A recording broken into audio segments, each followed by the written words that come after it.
안녕하세요. 다들 반갑습니다. 네. 오늘 4회차 해설 강의 들으러 오신 거죠, 다들? 네. 약간 준비된 대로 진행하도록 할게요. 네.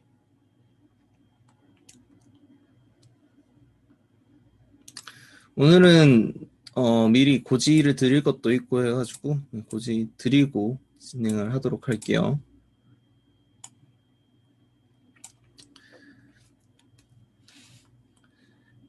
자, 충분히 들어오신 것 같으니까 바로 진행하도록 하겠습니다. 이번 시험의 가채점 평균은 72.2 그리고 69.6 62.3이에요. 언어 같은 경우는 제가 생각했을 때 오류라고 생각하는 게 하나 있기 때문에 76.2라고 생각을 하시면 될 것 같은데 어차피 다 똑같이 틀린 거니까 크게 점수 변동에 의미를 둘 필요는 없을 것 같습니다. 자, 21번은 이따고 말씀드리겠지만은 선지 제 오류가 있었는데 이번 시험은 제가 인쇄가 되기 전에 검수를 하지 못했어요. 인쇄가 되기 전에 검수를 하지 못했고 정보를 받고 나서 오늘 강의를 준비를 하면서 몇 개를 체크를 해보니까 오류라고 생각이 되는 것도 있고 오류는 아니지만 약간 좀 자의적으로 생각되는 부분들도 좀 있고 해가지고 1, 2, 3회만큼 완벽한 퀄리티였다라고 말하기에는 조금 아쉬운 점이 있었을 것 같습니다. 학생분들한테도. 그렇기는 하지만 그래도 항상 그렇듯이 법률 저널은 모의고사를 여러분들한테 마치 모래주머니를 채워주듯이 어려운 난이도로 접근하는 거를 추구를 하는 편이고 평균 점수가 70점, 60점 이렇게 나온 거에 비하면 자상이 만들어내는 정답률 분포는 굉장히 바람직하다라고밖에 볼 수가 없어요. 언어 같은 경우야 다들 90% 이상 맞은 문제들이 엄청 많긴 하지만 그런 문제들이 아닌 상황 판단이나 자료 해석 문제 같은 경우는 60%, 50% 이런 것들이 대부분이에요. 근데 이것들이 누적이 돼서 평균 점수가 한 65, 70에 가까이 나온다는 거. 이거 자체가 어떻게 보면은 굉장히 문항 배치를 잘했기 때문에 그런 것이다. 약간 이런 느낌이 들고요. 특히 저는 이번엔 상황이 정답률 분포가 굉장히 마음에 들었습니다. 네. 언어는 지금 제가 적어 놓은 것처럼 요 5개 문제들은 많은 분들이 틀리신 문제예요. 그 중에서 하나는 당연히 답을 고를 수가 없는 문제로 보였고 나머지 4개는 고를 수는 있어요. 충분히 고를 수는 있지만 너무 좀 자의적이라거나 아니면 너무 어렵다거나 약간 이런 느낌이 있어서 보실 때 조금 불편할 수도 있었겠다라는 생각이 듭니다. 이 5문제를 제외한 나머지는 정답률이 대부분 90%가 넘습니다. 70%대인 문제 또는 80%대인 문제는 2문제 정도밖에 없고요. 거의 다 여러분들이 잘 보셨기 때문에 그 5개를 제외를 하자면 굳이 볼 만한 문제가 없네요. 네. 나머지는 다 이제 80%를 넘어서요. 이 정도 정답률이면 굳이 다룰 필요가 있을까 싶긴 한데 추가적으로 15, 16 정도를 해서 오늘은 이 7문제를 논하도록 하겠습니다. 특히 이제 21번이 어떤 점에서 문제가 있었는가 같은 것도 좀 짚고 넘어갈 거니까 이대로 따라와 주시면 될 것 같고 잠시만요.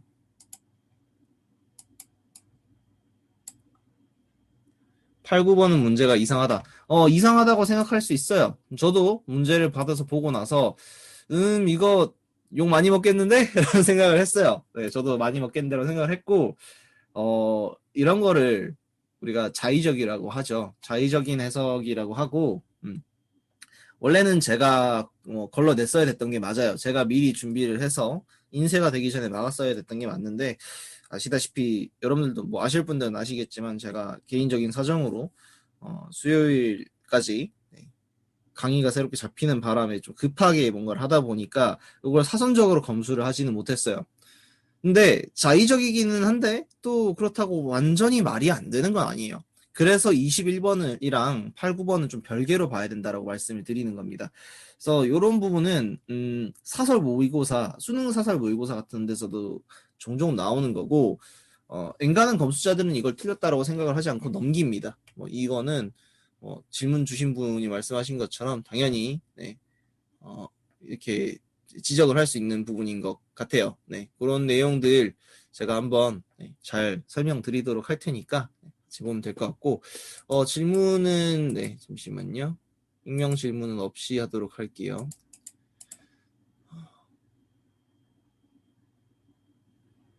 7번 문제가 그대로 출제가 됐다고요? 잠시만요.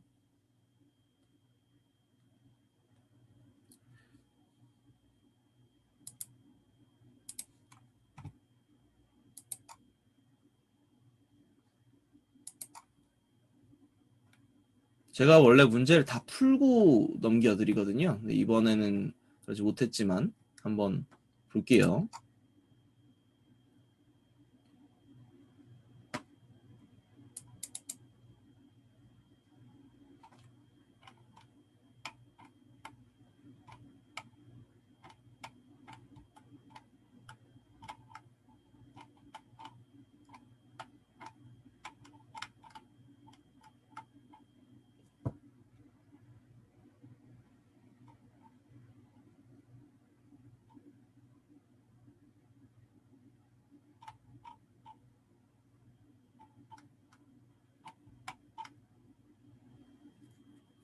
그러네요. 이 24번에 대해서는 제가 피드백을 넣도록 하겠습니다. 네. 지금 말씀 주신 7번, 네. 요거는 제가 피드백을 넣도록 할 거고요. 네. 당연히 말씀하실 수 있는 부분인 것 같아요. 네, 7번은 그렇다. 7번 문제에 대한 피드백.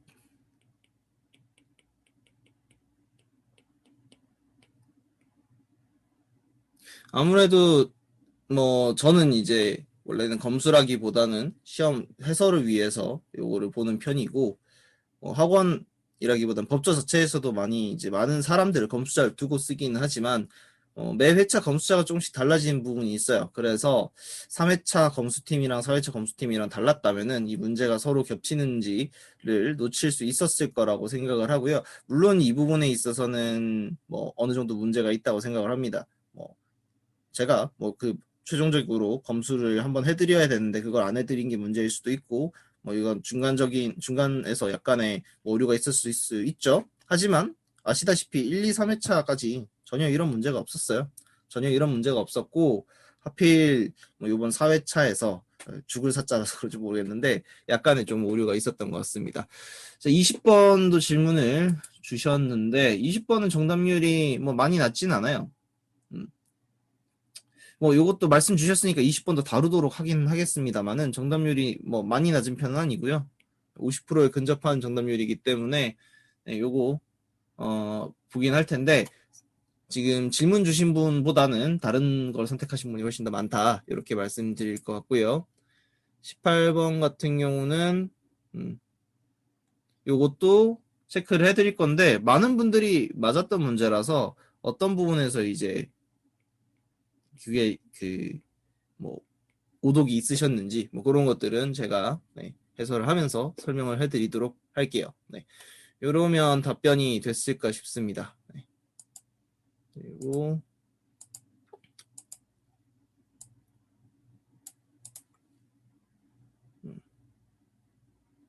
네. 이러면 진행을 해도 괜찮겠죠. 지금까지 쭉 따라와 주신 분들이 몇 분 계신데 그런 분들 입장에서는 당연히 요번에 뭐야 갑자기 왜 같은 문제가 나왔지? 이런 생각 하실 수 있을 거예요.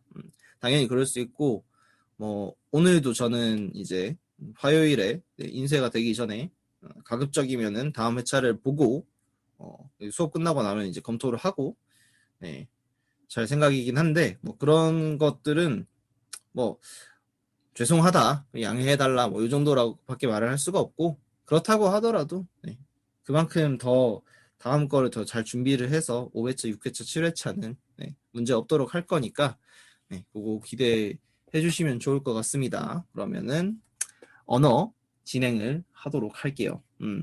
아주 그냥 기분이 나쁠 법한 문제가 몇 개가 있었으니까 뭐 그런 거부터 다루도록 하겠습니다.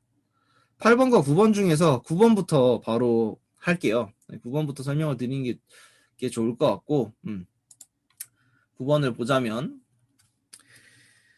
다음 글에서 추론할 수 없는 것만을 골라라 라고 하면서 리코더 이야기가 나와요. 리코더는 이제 양쪽에 뚫린 튜브가 있고 이 구멍을 막아서 튜브 길이를 조절하면서 연구하는 것이다. 이런 식으로 나와 있고 다 막으면 낮은 음이 나오고 하나를 뗄 때마다 공명하는 위치가 짧아지므로 그 위치가 올라가서 짧아지므로 주파수가 올라가게 됩니다.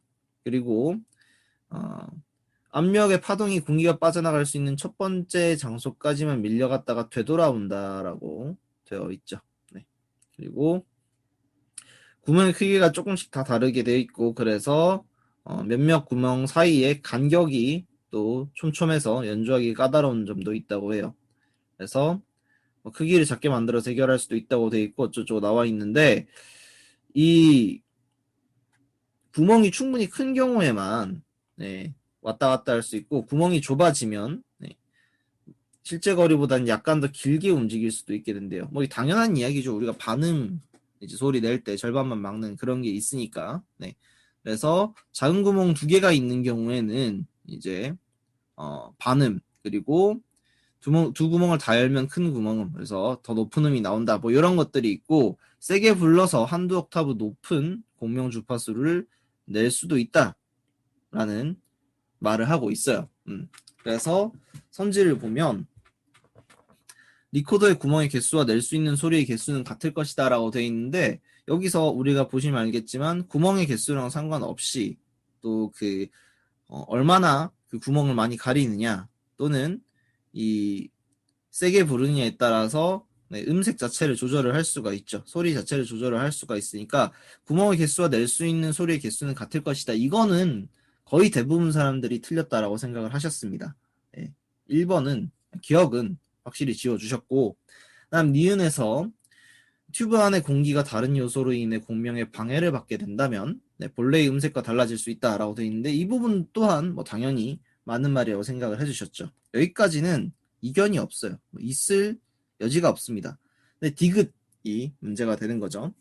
구멍 크기를 손가락으로 가려 작게 하면서도 구멍을 가리지 않을 때와 같은 음이 나게 하고 싶다면 조금 더 세게 불면 된다라고 되어 있고 여기서 옥타브라는 말이 나오기 때문에 그것 때문에 사람들이 디귿을 맞다고 생각을 하시는 분들이 좀 많아요. 저도 제가 봤을 때는 맞을 수 있지 않을까라고 생각을 할 것 같습니다. 근데 이거는 여러분들이 뭔가를 전제하고 있어서 그런 거예요. 마음에 안 들긴 한데 그게 완전히 완전히 역진 아니라는 거예요. 한번 들어보세요. 리코더에서 구멍을 하나를 다 열면 구멍을 다 열어서 큰 구멍을 만들면은 한 구멍을 열었을 때보다 하나의 구멍에서 작은 구멍 하나만 열었을 때보다 2개 다 열었을 때 이제 반음 높은 옥타브가 더 높은 음이 나와요. 자, 반음 더 높은 음이 나오죠. 그리고 자, 구멍을 가리지 않았을 때랑 같은 음이 나오게 하려면 좀 더 세게 불면 된다라고 했을 때 세게 불면은 한두 옥타브 높은이라고 돼 있죠. 한두 옥타브. 자, 옥타브랑 음이 서로 같으냐라고 물었을 때 이 본문에서 옥타브라는 단어가 아까 저희가 봤던 이 부분 그리고 음이라는 단어는 나머지에서는 다 똑같이 쓰이죠. 옥타브라는 단어가 쓰이는 부분은 제가 지금 쌍따옴표 표시한 부분밖에 없고 나머지 부분에서는 나오지 않아요. 나머지 부분에서는 나오지가 않고 이 옥타브라는 거랑 음이랑 서로 같은지에 대해서 일단 물음표가 있고요. 이렇게 확실하게 언급한 바가 없고요. 그리고 한두 옥타브라고 했을 때는 반음보다 어떻게 보면 더 높은 음이 나올 수도 있겠죠. 이게 음이랑 서로 같은 거라면. 그래서 조금 더 세게 불렀을 때 음이 같은 음이 나오게 할 수 있는가에 대해서 뭐 명확한 근거라고 할 수 있는 것들이 나와 있진 않다라고 생각을 하고 그러니까 출제자는 디귿을 틀렸다라고 했습니다. 그래서 답이 3번이 되었던 거고, 많은 분들이 1번을 선택을 해주셨어요. 거의 비등비등한 수준으로. 네, 비등비등한 수준이라는 거는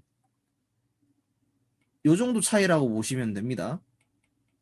4% 차이가 나질 않아요. 그러면 이 문제를 피셈 문제처럼 풀 때 7급 수준의 피셈 문제다라고 생각을 하고 키워드 매칭으로 풀었다라고 한다면 3번을 좀 쉽게 선택을 할 수 있었을 거예요. 하지만 연습 자체를 5급식으로 생각을 해서 패러프레이징을, 그러니까 어휘 변형을 굉장히 고민을 하면서 했다고 하면은 디귿을 맞다라고 할 수 있습니다. 그런 면에서는 디귿 자체에 대해서 어느 정도는 이제 맞다라고 선택을 하시는 분들이 있을 수 있는 그런 지문이에요. 하지만 그럼에도 불구하고 3번을 선택을 하는 것 자체, 3번이 답이 되는 것 자체가 억지다까지는 아니고 조금 자의적일 수 있고, 그리고 키워드로 봤을 때는 조금 더 합리적이지만 어휘 변형이 들어갔다라고 생각을 한다면은 1번도 답이 될 수 있는 뭐 그 정도라고 생각을 하시면 됩니다. 이 답은 바뀌기는 어려워요. 그래요. 그럼 충분히 그 말씀하신 거에 동의를 하고, 고민이 많아지면 틀리는 겁니다. 고민이 많아지면 틀리는 선지고, 원래대로라면 이런 선지는 조금 더 직관적으로 보이게 바꿔주라고 말을 할 것 같은데, 이미 이렇게 출제된 거고, 시험에서도 이렇게 출제되지 말라는 보장이 없어요. 지금까지 나왔던 피셋 기출문제들 중에서도 완벽하게 답이 아닌 애들도 우기기로 답이 되는 경우도 있었습니다. 그래서 답은 바뀌지 않는 거고, 엔간하면은 정말 완벽하게 오류가 있는 경우가 아니면은 저희도 이제 이런 걸 수정을 하라라고 말하기가 좀 애매해요. 이미 시험이 진행이 된 부분이고 디귿 자체도 나름대로 합리적인 근거가 있다라고, 뭐 최소한의 근거는 있다라고 생각을 하기 때문에 이거를 틀렸다라고 하기에는 조금 애매하겠다, 양해를 해주셔야 된다, 뭐 이 정도로 생각을 해주시면 좋을 것 같습니다. 뭐 저는 이 9번을 답을 3번을 찍을 것 같아요. 자, 8번 보겠습니다. 8번도 정답률이 좀 낮아요. 8번의 정답률은 39%, 제가 어려운 것의 기준이라고 하는 40%에 정말 조금 못 미치는 거죠. 이제 40%보다 높으면, 엔간하면 문제가 틀렸을 가능성은 없어요. 근데 40%보다 낮으면 그 중에서는 문제가 틀렸을 가능성이 있는 것들이 있기 때문에 꼭 저도 이제 살펴보는 편이거든요. 그래서 8번을 보면 자, 많은 분들이 답을 두 가지 중에 하나를 선택을 했습니다. 요거 한번 이야기를 해볼게요. 첫 번째부터, 피부층의 표피는 뭐 표면 순서대로부터 각질층, 과립층, 뭐 유극층, 기저층으로 구분된다. 이런 식으로 해서 순서를 표시를 하고 있고, 저는 뭐 이런 거 나오면 옆에 적어줍니다. 이런 순으로 들어간다고. 다음에 멜라닌을 만드는 세포인 멜라노사이트는 표피 맨 밑에 있다. 그러니까 기저층에 있겠죠. 그래서 자외선 과다로 피부가 자극을 받으면 티로시니아제가 작용을 하고요. 그러면 여기서 티로신을 산화시키죠. 그럼 티로신이 산화가 되면 멜라닌이 나오고, 이게 각질층으로 위로 올라가면 이제 검게 보이게 되는 거다라고 되어 있고요. 사실 한 30일 정도가 지나야 멜라닌이 각질층까지 올라오게 된다라고 하는 겁니다. 그래서 여기 설명 잘 보면은 새로 만들어진 피부세포가 오래된 피부세포를 밀어 올리는 과정에서 멜라닌 세포가 얹혀져서 가는 그런 내용이 되는 거죠. 그럼 여기서 우리가 추가적으로 알 수 있는 정보, 이 문제에서 직접적으로 아마 물어봤던 것 같아요. 네. 이거가 딱 보면은 세포가 피부 세포가 그 표피층까지 올라오는, 각질층까지 올라오는데 걸리는 시간이 30일이다. 이런 것도 정보로 뽑아낼 수 있는 그 정도다, 그런 내용이다 생각을 해주시면 좋을 것 같고요. 밑에 있는 걸 보면은 각질층이 된다 이런 내용이 있고, 여기는 크게 중요하지 않은 부분이고, 그다음에 자외선 차단제를 바르면 약 한 달 뒤에는 피부가 점점 하얘진다라고 나와 있네요. 네. 그리고 멜라닌이 들어있는 표면 피부 세포가 각질이 되어서 떨어져 나가기 때문이다. 네, 라고 하고 있고, 이 앞부분의 내용과 정확히 연결이 되는 부분이죠. 자외선 차단제는 멜라닌을 만드는 자외선을 차단을 해서 효소 작용 자체를 막아버리는 거고, 미백 화장품은 자외선을 받아도 멜라닌이 만들어지지 않게 하는 거라고 되어 있죠. 그리고 이 멜라닌을 분해해서 피부를 하얗게 만들어주는 것은 아니다라고 나와 있는 부분이 우리가 일반적으로 미백 크림에 기대하는 바가 아니기 때문에 이거에 대해서는 조금 특별히 표시를 해두시면 좋을 것 같고요. 저도 뭐 이런 내용들 제가 알고 있는, 제가 생각을 하는, 기대하는 미백 화장품의 그 결과물이랑 좀 다르니까 이런 부분 표시를 할 것 같아요. 그리고 알부틴은 티로시니아제가 활성화되는 것을 막는다라고 되어 있는데, 자외선 차단 그림은 자외선이 못 들어가게 해서 티로시니아제가 산화시키는 과정을 막는 거고, 알부틴은 티로시니아제가 활성화되는 것을 막기 때문에 자외선과 굉장히 비슷한 효과를 하게 되겠죠. 그리고 아스코빌 글루코사이드랑 에칠 아스코빌 에텔은 티로신이 산화되는 걸 막아주니까 자외선에 의해서 효소를 자극받은 것까지는 방해를 하지 않는다라는 것도 알 수 있을 것 같아요. 그 다음에 나이아신 아마이드는 네, 멜라닌이 각질 형성 세포로 넘어가는 단계로 막는다. 멜라노사이트에서 이제 떨어져서 세포로 얹어지는 그 과정을 막는 게 나이아신 아마이드에 해당하겠죠.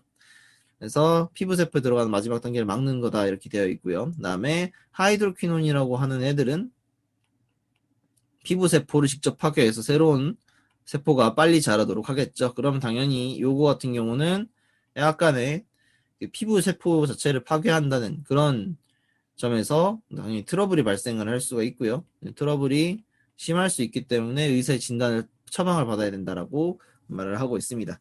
그래서 자외선 차단제 자체는 티로시니아제와 자외선이 이제 만나는 것 자체를 막아버리기 때문에 나머지 그 알부틴을 제외한 나머지랑 완전히 그 더 선행한 사건 자체를 막아버리는 거기 때문에 더 효과적일 수밖에 없다. 뭐 이런 정도의 정보를 파악을 하시면 될 것 같고요.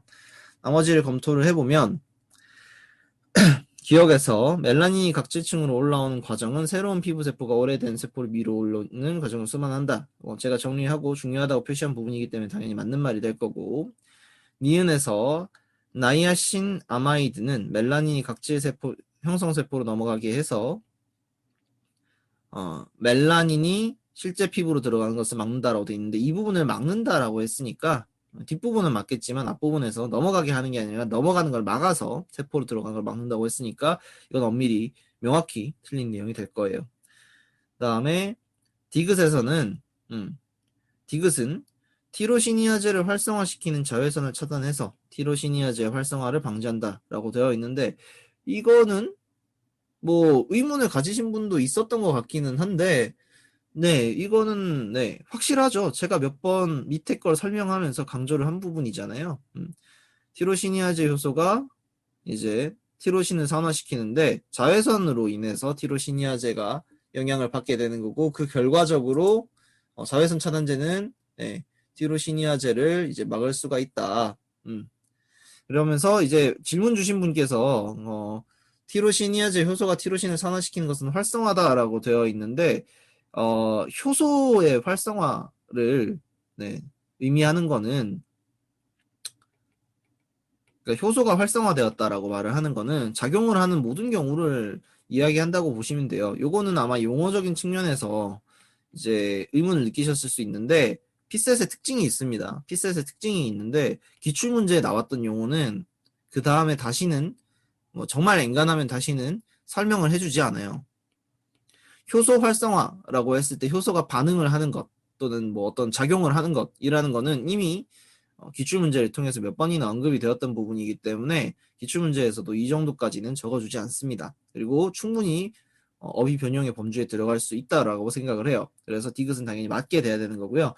이런 측면에서 또 이제 8번과 9번에 있어서 어느 정도 일관성 측면에 문제가 있지 않냐라고 생각을 할 수는 있을 것 같습니다. 활성화라는 단어에 대해서는 산화에서 활성화로 패러프레이징 하는 걸 인정을 했는데, 왜 여기서는 옥타브랑 음을 변용하는 걸 인정을 하지 않았냐. 근데 이런 부분도 생각을 해보셔야 돼요. 활성화는 산화를 포괄할 수 있지만 옥타브랑 음이 어떤 포함 관계를 가지고 있는지에 대해서는 어떻게 명확하게 설명을 해준 바가 없어요. 뭐 이쪽은 충분히 예측 가능한 범위지만 이쪽은 모르는 사람이라면 절대 예측할 수 없는 부분이다. 이런 식으로 구분을 해주시면은 8번이 9번보다 정답률이 조금 더 높게 나온 이유가 네, 증명이 되는 것 같습니다. 네, 이렇게 하시면 될 것 같아요. 네. 자, 8, 9번은 이렇게 된 거고요. 그 다음 문제로 넘어갈 건데, 그 다음 문제는 우리 미친 정답률에 말도 안 되는 정답률, 그리고 해설지 보면은 뒤통수가 얼얼한 네, 그 21번을 보도록 하겠습니다. 네. 21번은 그냥 해설지 보면은 각이 나와요. 이거는 더 뭐 많이 말할 필요도 없습니다. 여러분들이 해설지를 딱 펴보시면 21번 선지 21번에 대해서 이렇게 설명을 하고 있죠. 답은 3번이고 기억이 맞고 니은이 맞고 디귿이 틀렸다. 자, 이 문제 약화하는 것만을 골라라 라고 해서 약화하는 것이 기억과 니은이다 라고 하고 있는데 솔직히 말해서 니은 자체도 약화라고 볼 수 있을까 없을까 고민인데 그렇다면 이 선지라도 기억 니은이라고 표시를 했어야 됐지 않냐 라는 생각이 있고요. 그죠? 다들 동의하실 거예요. 이거는 뭐 저도 동의하는 부분이고 이런 거는 뭐 제가 안 봤다고 해서 제가 맨 마지막에 보지 못했다라고 해서 걸러지지 못하면 안 될 부분이라고 생각을 하는데 뭐 일단 저도 책임이 있는 부분이니까 저 스스로도 반성을 하는 부분이고 이게 사실 솔직히 그래요. 시행사, 주관사에서 이걸 모두 다 다 해결할 수는 없어요. 다 해결할 수는 없다는 이야기가 기본적으로 출제를 하시는 분들이 있고 앞쪽에 검수자들이 몇 번이나 케이스를 굴러가고 그 다음에 최종적으로 제가 이제 해설하기 전에 인쇄된 걸 받아서 검수를 하다가 인쇄된 부분을 수정을 하거나 뭐 그런 식으로 가게 되는데 이 친구들이 뛰어난 친구들이란 말이에요. 다 합격했고 고득점자고 뭐 아니면은 아예 그냥 전공으로 뭐 윤리학 같은 거 공부해서 막 교사하고 있는 친구들이고 이런 친구들이기 때문에 콜 자체를 이제 검수를 해줄 수 있는 분들이 네, 합격생들 아니면 강사들 아니면 없단 말이죠. 근데 그런 측면에선 뭐이 앞부분에 검수하신 친구들이 걸러내줬으면 좋겠지만 그걸 걸러내지 못한 거를 법조에서 이제 자체적으로 검증을 할 수 있다. 요거는 어렵다는 거를 조금 양해를 해주시면 좋을 것 같고 뭐 제가 일단 최종적으로 검수를 안 한 것도 많은 책임이 있다고 생각을 하지만 그런 부분을 이제 인정을 하면서 이게 뭐 어이가 없는 수준의 오류다라는 걸 말씀을 드릴게요. 일단 이건 기억 니은 선지를 만들려고 3번을 해놓은 걸 거고요. 니은 자체에 대해서도 자의적이라고 말씀드리고 싶어요. 아마 니은 선지를 제가 뭐 인쇄가 들어가기 전에 봤다면은 바꿔달라고 했을 겁니다. 11종의 조개 화석과 4개의 물고기 화석이 발견되었고 그 다음에 이게 전문적인 채집 기술이 필요한 종이라는 사실을 밝혔다. 그러면 전문적인 채집 기술이 이전에 있었다가 되기 때문에 이미 두뇌 발달이 이루어졌기 때문에 수산물을 섭취한 것이다 라는 뭐 그런 내용으로 간다 해서 이제 이게 악화된다라고 했는데 또 고민이 될 수밖에 없는 게 강하고 바다랑 가까운 강가에 있는 뭐 그런 이제 트리닐이라는 장소고 거기서 이런 게 발견된 것 자체가 해산물을 먹었고 두뇌 진화가 촉진되었다. 이런 측면에서 어, 이 전문적인 채집 기술이 필요한 과정. 그러니까 이게 중간 단계일 수도 있잖아요. 중간 단계에서 뇌가 발달되고 있는 그런 과정을 보여주는 지표일 수도 있지. 이 자체만으로 어, 두뇌가 발달하고 나서 그런 이제 해산물을 먹을 수 있게 됐다라는 증거가 되는 건 아니라고 생각을 합니다. 니은 선지에서 11종이랑 4종을 먹은 것 자체가 두뇌의 발달을 전제하는 것이다. 두뇌가 완벽히 발달했고 그 뒤에 뭔가를 한 것을 전제한 것이다. 그 과정 중이라는 걸 배제를 한 것이다라는 거는 굉장히 자의적인 해석이 될 수밖에 없다고 봐요. 그래서 니은 선지 자체에 대해서도 저는 조금 부정적입니다. 하지만 뭐 해설자, 그러니까 출제자의 의도 자체가 그런 의도였다면은 그 정도까지는 이해를 해줄 수 있어요. 그렇다면 적어도 답은 3번이 될 수 있도록 기억 니은을 만들었어야 된다. 그게 아니라면 1번으로 답을 바꾸는 것도 나쁘지 않아 보인다라는 게 제 생각이고요. 답이 1번이 된다면 정답률이 많이 바뀌게 됩니다. 답이 1번이 되면 정답률이 거의 90%대로 올라가게 돼요. 그래서 저는 요걸 답을 1번으로 바꿔달라고 말을 하고 싶어요. 네, 그러면 아마 지금 수험생분들 같은 경우도 네, 굉장히 납득이 가지 않을까 이런 생각이 듭니다. 네. 이거 답 1번으로 되면 다 납득하실 거다라고 하시는 분 있으면 손 버튼 한 번만 눌러주세요. 그죠? 저도 납득할 것 같아요. 자, 요거는 1번으로 바꿔달라고 부탁을 하겠습니다. 네. 자, 그러면 지금 8번, 9번, 21번. 자, 문제 되는 애들 다 봤으니까 이제 문제가 안 되는 애들 13번, 22번, 15번, 16번 네, 보도록 할게요. 네.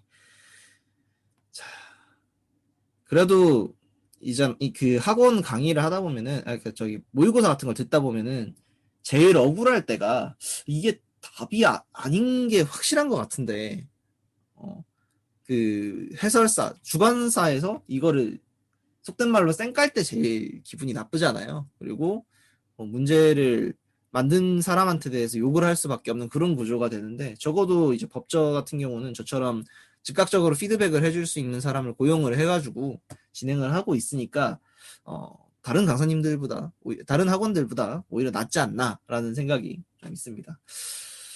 자, 13번. 네, 이것도 틀리는 분들이 많을 수 있어요. 많을 수 있고 풀면서 아니 이거 어쩌라는 거야 이런 느낌 많이 받았을 것 같습니다. 많이 받았을 것 같은데 그래도 네, 이거 좀 심한 수준은 아니다. 요거 말씀드릴게요. 기억선지는 굉장히 시험에 자주 나오는 형태이기 때문에 여러분들도 인식을 할 필요가 있어요. 자, 13번의 본문 내용을 보시면 어는 비란 빗방울이 지면 또는 물체에 얼어붙는 비를 말한다 라고 말을 하고 있습니다. 잠시만요. 네. 지표면 또는 물체에 얼어붙는 비를 어는 비라고 하고 지표면이나 물체에 닿는 즉시 코팅된 모습으로 얼어붙는다라고 하죠. 네. 굉장히 소재 자체는 잘 뽑은 거예요. 그리고 균질하고 매끈하고 투명한 얼음층이라고 하니까 저희가 일반적으로 생각하는 서리 같은 거랑은 또 느낌이 다른 거죠. 그리고 그래서 비가 지표면이나 물체에 닿을 때 바로 0도씨 밑으로 되는 그런 부분에 싹 달라붙어서 생기는 그런 것들이 될 건데 열 손실이 지표면보다 크기 때문에 이런 일이 생긴다라고 하죠. 근데 여기서 우리가 좀 파악을 해야 되는 부분은 어는 비라는 거의 정의 자체가 지표면과 물체에서 동시에 일어날 수 있다는 거예요. 지표면의 온도가 0도씨 이상이지만 물체의 온도가 0도씨 이하인 경우가 있을 수가 있고요. 여기서 사례를 들고 있는 게 대기 중으로 돌출되어 있는 신호등이랑 나뭇가지, 그러니까 지표면보다 떨어져 있는, 지표면보다 더 높은 곳에 있는 것들이라는 거를 확인을 하신다면은 지표면의 온도가 0도씨 이상이더라도 어는 비는 생길 수 있다. 이 부분이 틀리지 않았다라는 거를 알 수가 있어요. 그래서 기억은 맞는 선지가 됩니다. 네. 이런 식으로 나온 경우 많습니다. 이거는 기출 스타일이라고 보셔야 돼요. 네. 네. 이거는 당연히 O로 나왔을 때는 꼭 기억을 하셔야 됩니다. A or B에 나타날 수 있다라고 했을 때 A가 아니더라도 나타날 수 있다. 이렇게 되면 당연히 맞는 말이잖아요. 우리가 기호화시켜서 생각을 한다고 하면 이거 무조건 맞게 했을 겁니다. 그리고 함정으로도 굉장히 자주는 아니지만 2, 3년에 한 번 정도씩은 나왔던 거로 기억을 하고 행시, 입시, 민경채, 리트까지 다 본다고 하면은 정말 자주 쓰이는 함정이에요. 이 정도는 네, 여러분들이 커버를 쳐줄 수 있으면 좋겠다라는 생각이 들고 그럼 기억이 맞았으니까 나머지를 검토를 해야 되겠죠. 디귿은 여러분들 다 틀렸다라고 했기 때문에 더 볼 필요가 없을 것 같고 니은만 검토를 하면 될 것 같아요. 답을 고른다면 이미 일단 여러분들이 1번을 선택을 하셔야 되겠지만 니은을 선택하신 분들이 사실 더 많거든요. 그럼 니은은 여러분들이 대체 어디서 검토를 했을까라고 생각을 했을 때 이 맨 마지막 문장 때문에 그랬던 것 같아요. 교통사고나 낙상이 대부분이고 정전이 큰 피해다. 이런 식으로 설명이 나와 있고 오랜 기간이 간다라고 되어 있는데 이게 표현이 딱 뭐가 좋은 게 있을까? 그래요. 우리가 딱 글을 읽었을 때, 글을 읽고 난 다음에 느낌으로 볼 때는, 정전이 전국구로 막 그런 게 되고 복구도 오래 걸리는데, 이러면 당연히 그 피해가 더 크게 느껴지죠. 그 피해가 더 크게 느껴지는데, 사실 우리나라의 피해나 캐나다, 미국에서의 피해 자체를 직접적으로 비교할 수 있는 부분은 없어요.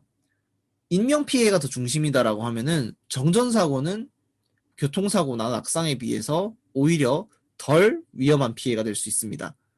경제적으로 가자면 당연히 낙상사고 같은 거보다 정전이 더 클 수가 있겠죠.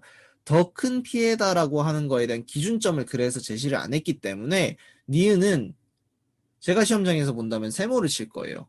틀린 거에 가까운 세모라고 생각을 할 겁니다. 근데 니은을 선택할 수 있는 선지가 기억을 버려야만 나온단 말이죠. 기억을 버리지 않으면, 기억이 틀린 선지가 되지 않으면 니은이 맞을 수가 없어요. 선지 구조상. 그러면 우리가 해야 되는 거는 아주 명확하게 맞은 기억을 선택하는 것.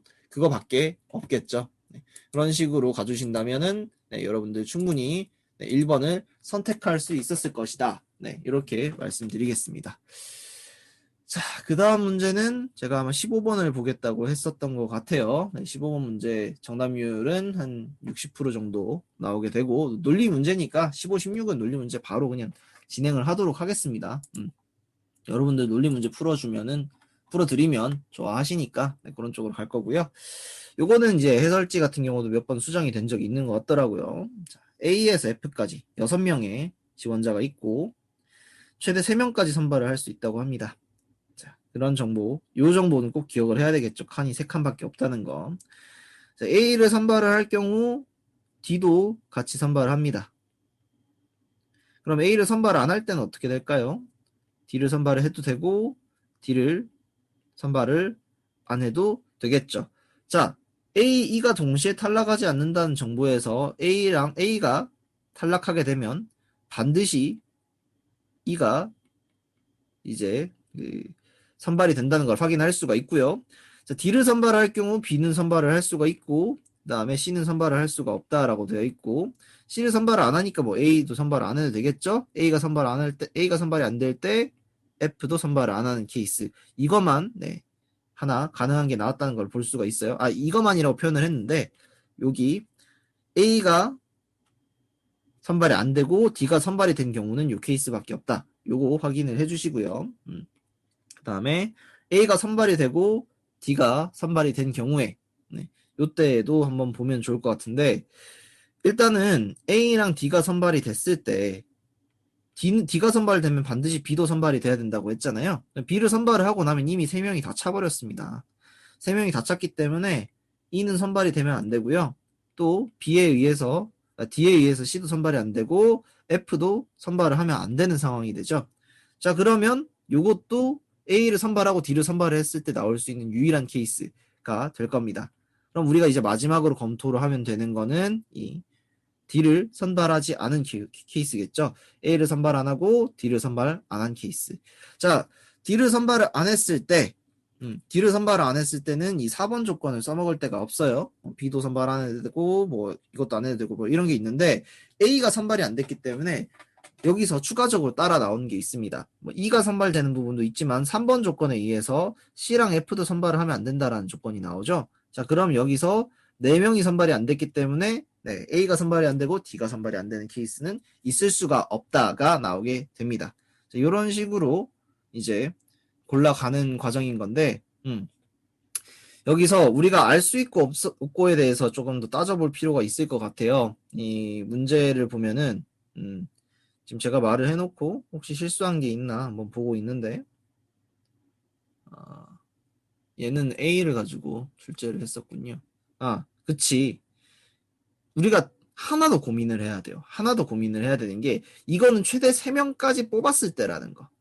최대 3명까지 뽑았을 때라는 걸 생각을 해야 되고 제가 여기 방금 말실수를 하나 바로 해버린 게 여기서 드러나는 건데 3명까지 뽑는 게 아니라 3명을 뽑는 게 아니라 3명까지 뽑을 수 있다기 때문에 이것도 가능한 케이스가 되겠네요. 네, 이것도 가능한 케이스가 되고 그러면은 E만 뽑고 A 그리고 D, C, FX 안 뽑고 B를 뽑아도 되고 안 뽑아도 되는 케이스까지 이렇게 나눠줄 수가 있겠네요. 그럼 우리의 경우의 수 4가지를 정리를 다 한 게 되고 이때 겹치는 사람이 이쪽에서는 D랑 B가 겹치고 여기서는 E랑 겹치지만 사실상 나머지 군대에서는 뭐 겹치는 게 없다.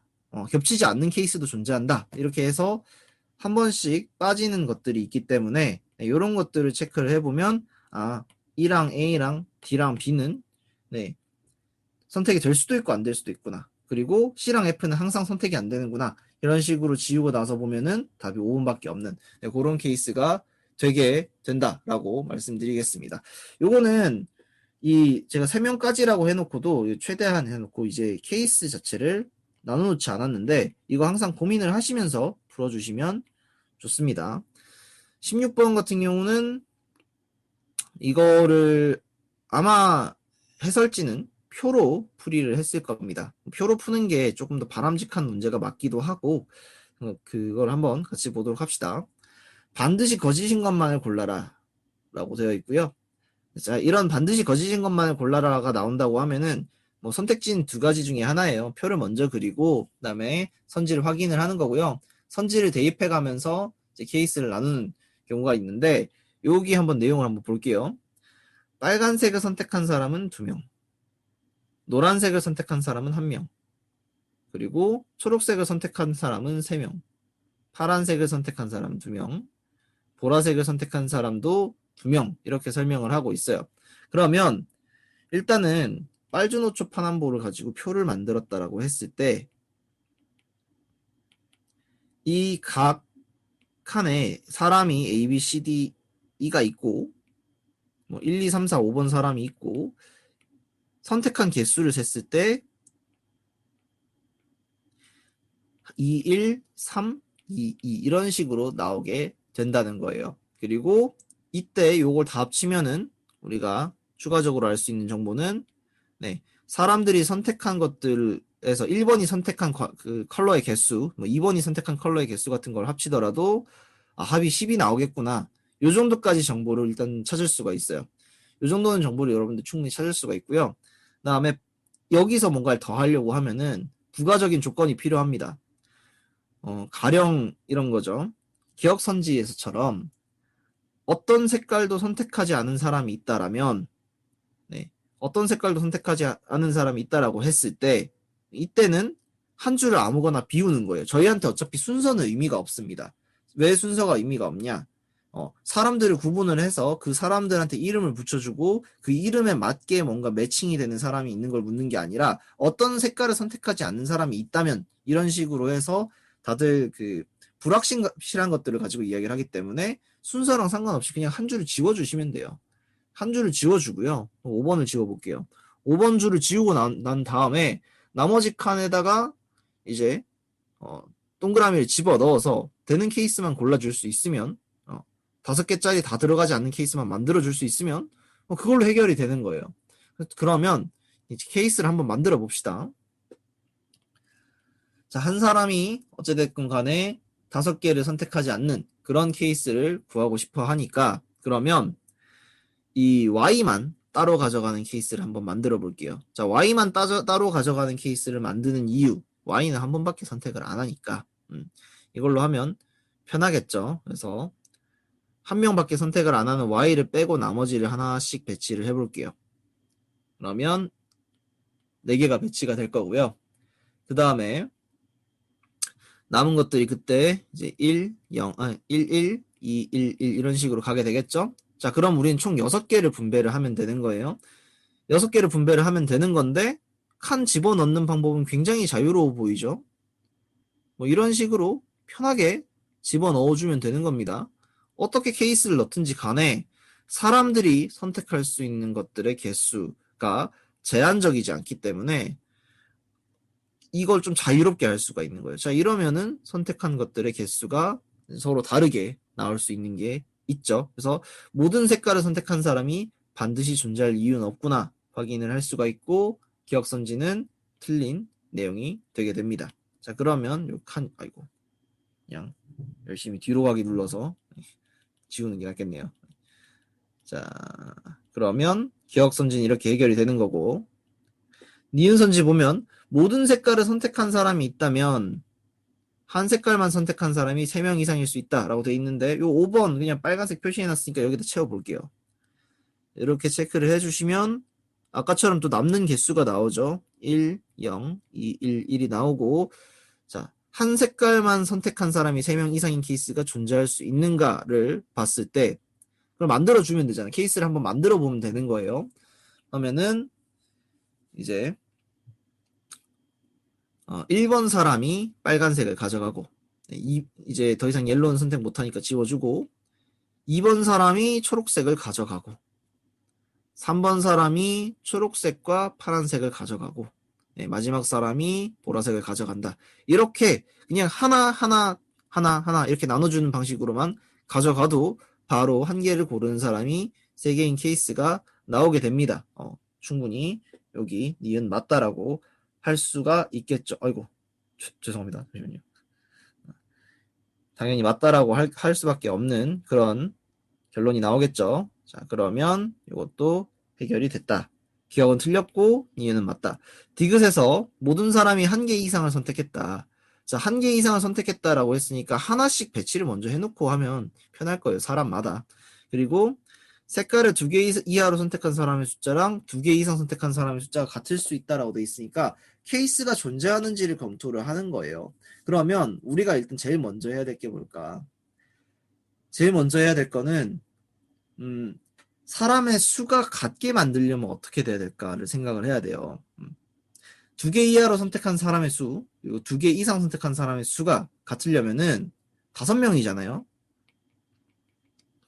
5명을 반으로 그대로 나눈다라고 하면 이건 당연히 말이 안 될 거예요. 근데 2개를 선택한 사람은 겹치게 들어가는 거잖아요. 2개 이하에도 들어가고 2개 이상에도 들어가는 거니까 2개 이하를 3명, 그리고 2개 이상을 3명으로 한 다음에 이런 식으로 가져가거나 하면 충분히 경우의 수가 만들어질 수가 있겠죠. 근데 제가 적어놓은 거에서 이미 어떻게 보면 답이 나온 거예요.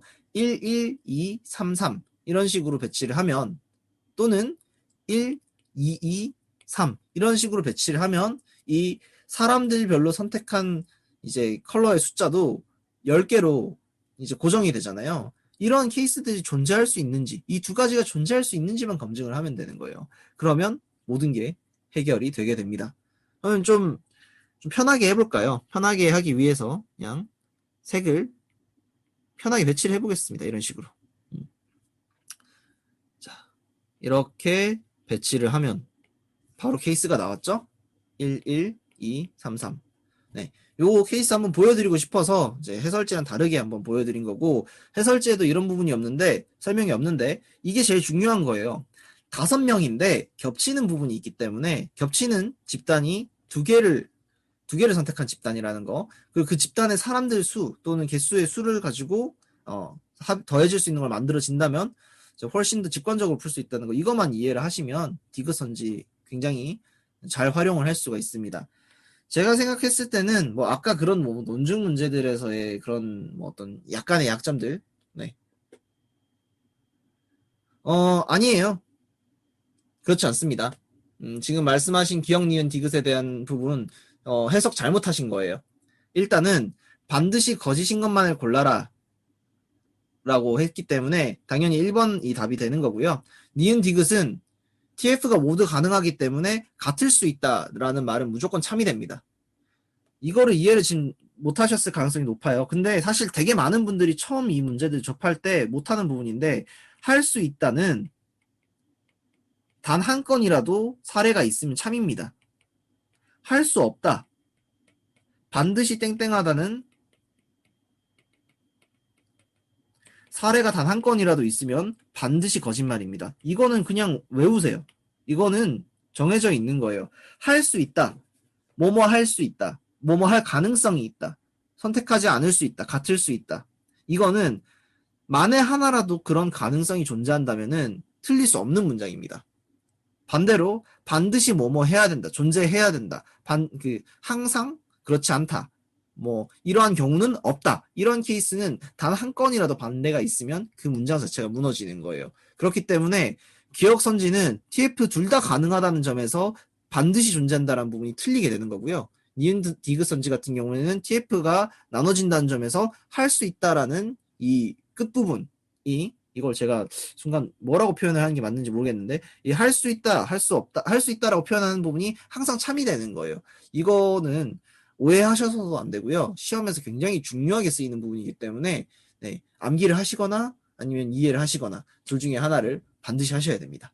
그래서 니은 디귿이 맞고 네, 기억이 틀린 답은 1번인 그런 문제가 되겠습니다. 자, 답변이 되셨으면 좋겠네요.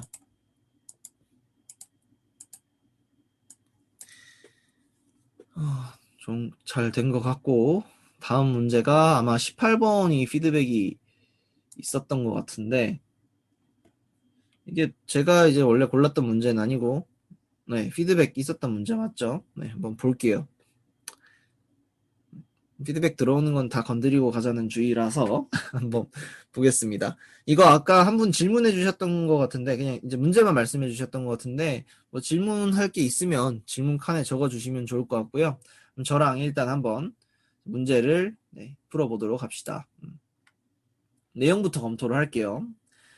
병아리 성별을 감별할 수 있는 기계 X가 발명되었고 장치를 도입을 할까 말까를 고민을 하고 있습니다. 네, 병아리 감별사라고 있죠. 네, 성별 감별은 수작업으로 이루어지고요.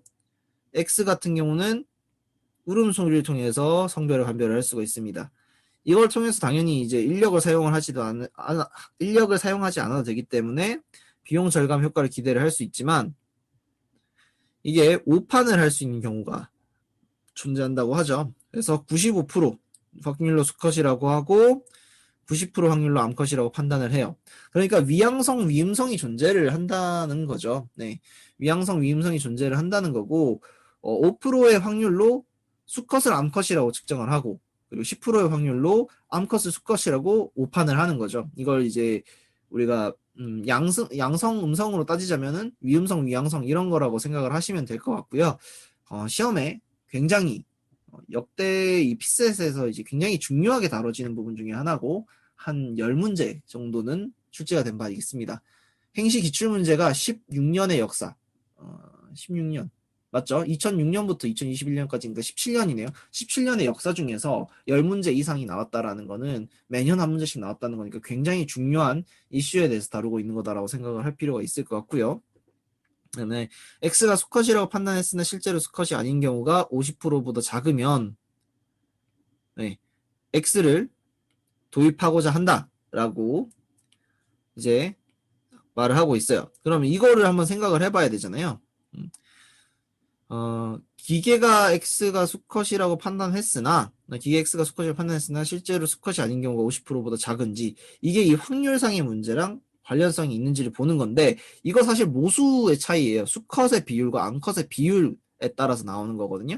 실제 수컷의 비율이 0.01이고 그리고 암컷의 비율이 0.99라고 했을 때 뭐 한 마리가 99마리라고 했을 때는 당연히 암컷을 수컷으로 오인해서 수컷이라고 판정된 것들이 훨씬 더 많을 수밖에 없잖아요. 그걸 여기서 이야기를 해주는 거예요. 50%보다 작으면 기계 X를 도입하고자 한다라고 하는데 이 50%라는 부분이 나오게 되는 이유 자체가 암컷과 수컷의 자연 비율이 서로 다를 것이다라는 전제가 깔려있기 때문에 그렇습니다. 그 전제를 파악을 해낼 수가 있으면 네, 기억 선지는 기억, 니은, 디귿 선지를 해결하는데 훨씬 더 쉽겠죠. 근데 우리가 그거를 판단하기 어려울 것이다. 여기까지 내려가기 전에 판단하기 어려울 것이다 라고 생각을 하고 이런 식으로 추가적인 정보까지 줍니다.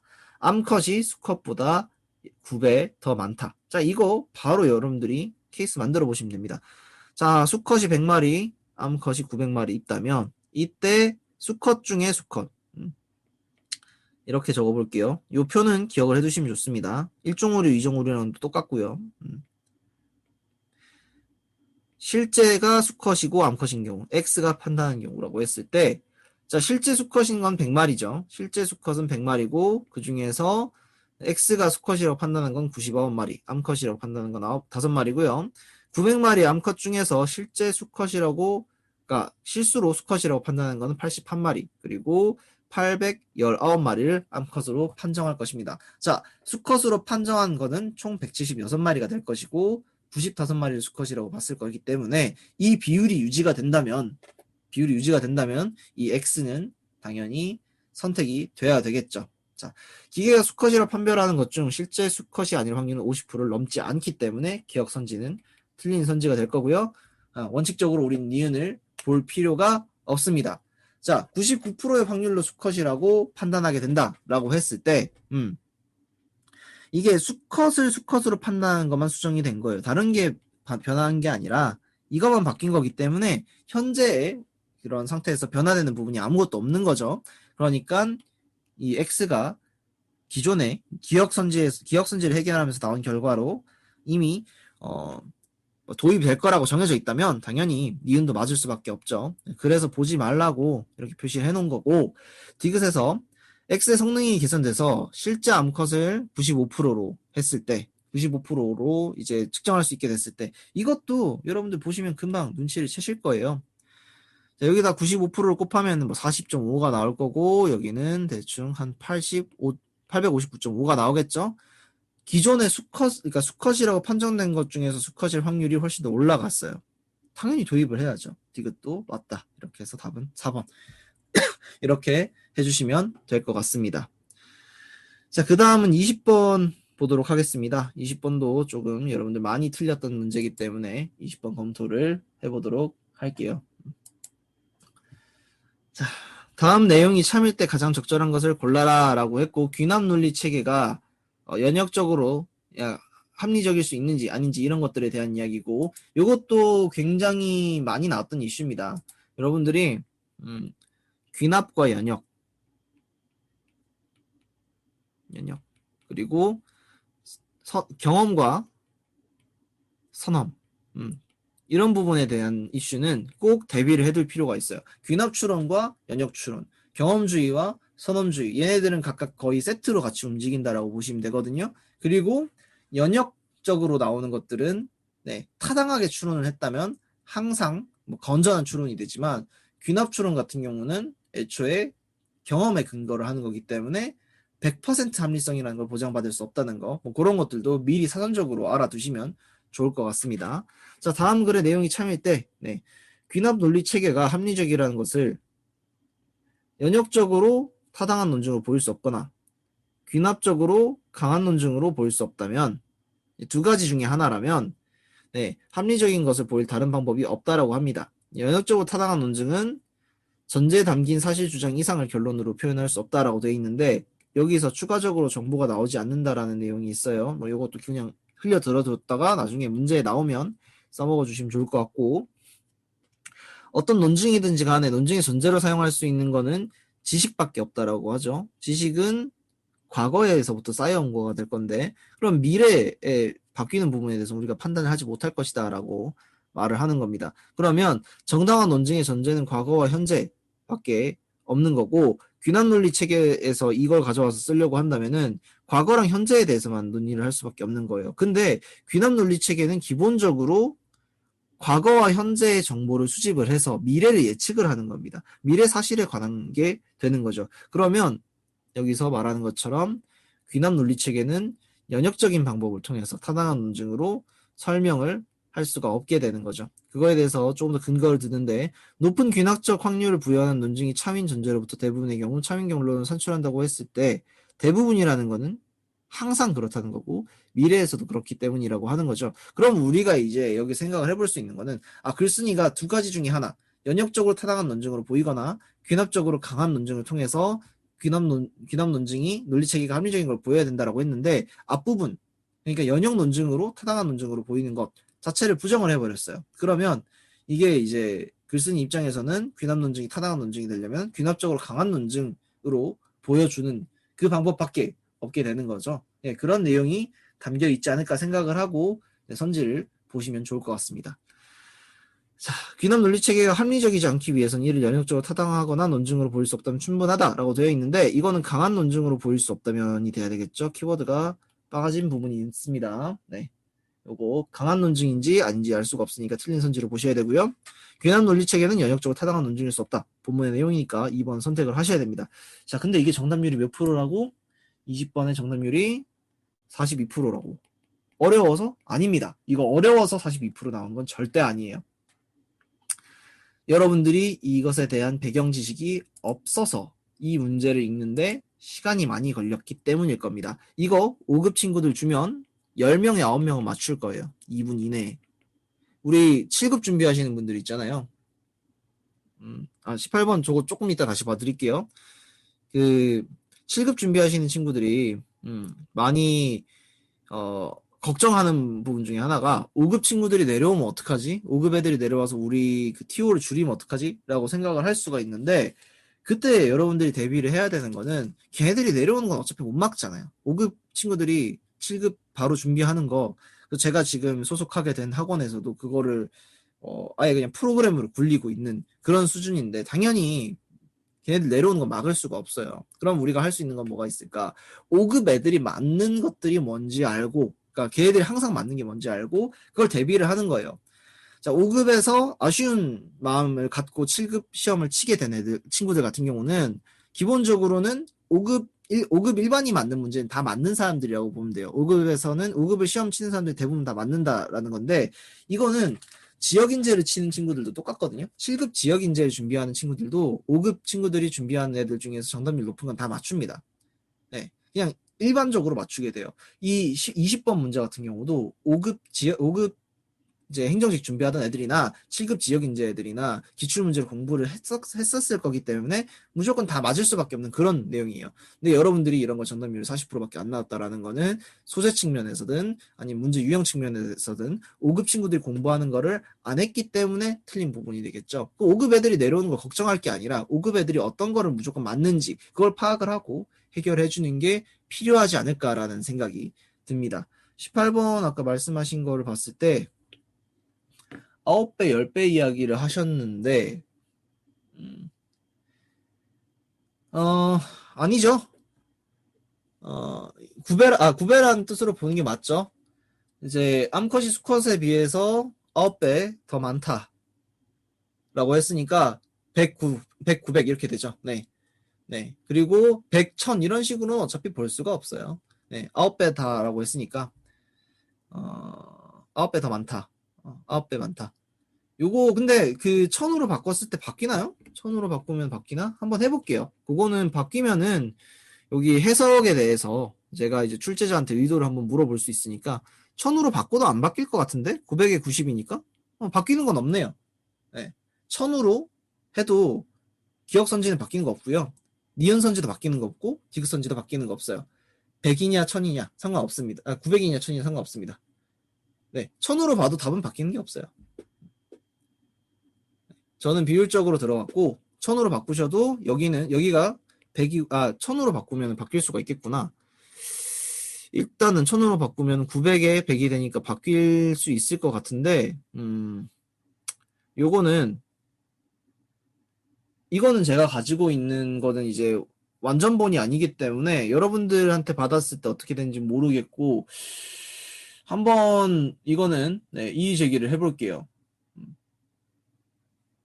이의 제기를 한번 해보겠습니다. 네. 근데 이거는 제가 봤을 때는 기본적으로 이 생각을 가지고 출제를 하신 것 같아요.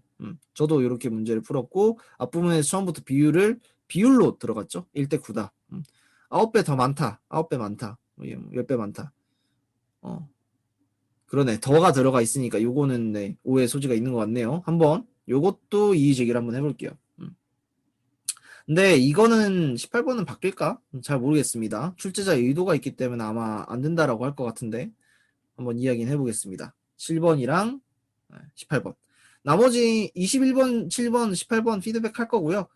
요거 말고는 특별히 이제 그게 문제가 될 건 없을 것 같고요. 나머지 독해 문제도 중요한 거 다 봤네요.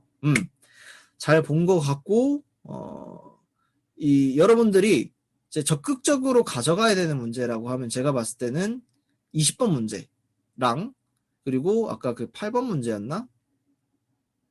8번 아니고 어딨니?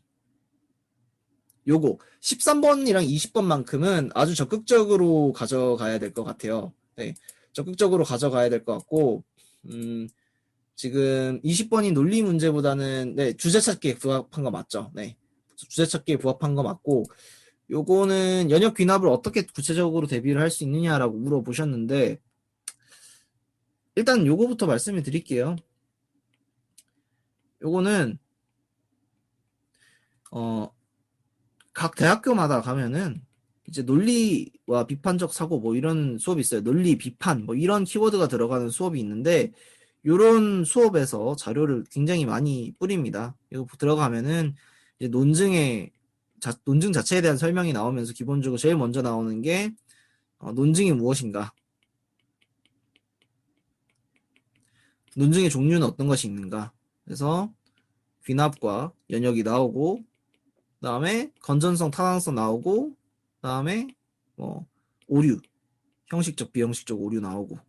자, 이런 구조로 수업을 하는 게 있습니다. 거의 대부분 대학교에 있어요. 없는 학교가 없습니다. 일단은 뭐 제가 알기로는 인서울대학교는 전부 다 있고요. 지방 국립대학교 같은 경우도 거점 국립대학교 같은 경우는 전부 다 있어요. 네, 이런 자료들 구해서 그러니까 후배들한테든 아니면은 학교에 요청을 해서든 구해서 풀어보시거나 아니면 이런 수업에서 쓰는 교재들 찾아서 보시면은 네, 도움이 될 것 같아요. 물론 검위키 같은 거 찾아보셔도 돼요. 나무위키 같은 데 찾아보시면 이제 귀납 논증이나 연역 논증에 대해서는 이야기가 나오고 선험주의랑 경험주의에 대해서도 비교해서 나옵니다. 이런 거 찾아보시면 여러분들한테 충분히 필요한 정보는 다 있으니까 그 정도만 공부를 하시면 될 것 같고 84%의 전체 84점의 전체 100분위는 제가 정확하게 알 수는 없습니다만은 현재 점수를 기준으로 놓고 봤을 때는 평균적으로 봤을 때 한 20% 정도라고 생각하시면 될 것 같아요. 20% 아니라고 생각을 하시면 될 것 같습니다. 네, 이 정도로 오늘 언어는 마치도록 하겠습니다.